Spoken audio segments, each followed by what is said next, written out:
Are you stressed out? Yes. That's good. It's actually a very good, we brought Robin here especially because she's here to help out. Are you stressed out? It's very interesting. If you ask people that question, what is going to be your answer?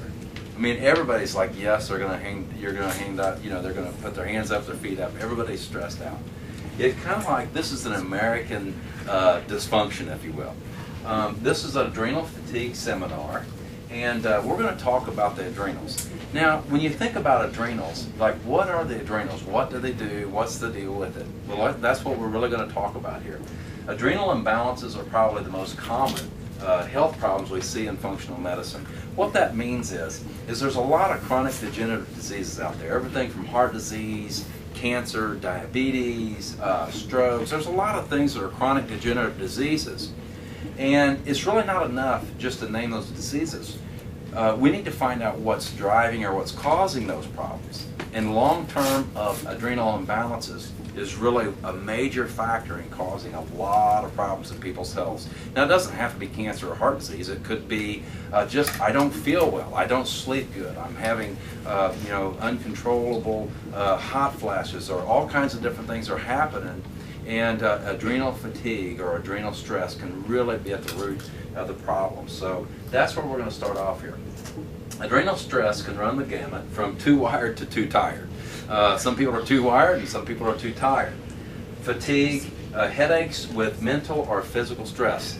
You know, every time I get under, every time I get up, I have to concentrate too much, I get a headache. That's a good sign. That might be a sign you're having an adrenal problem. Weak immune system. These are the folks that, well, doc, it's okay because I get bronchitis once a year. But that's not normal. You shouldn't be having that. But you know, some people come to a level of acceptance with that, or you'll have frequent colds or allergies or this kind of thing. Slow to start in the morning, and I'm going to explain why this happens. In other words, you go to sleep, and even if you sleep 7, 8, 9 hours, you wake up, and it still takes you 2 to 3 hours to feel like, oh my goodness, I'm finally getting moving. And then later in the day, you're like, I'm feeling pretty good. About 6 o'clock, feeling pretty good. About 9 o'clock, 10 o'clock, you start kind of getting a little bit tired.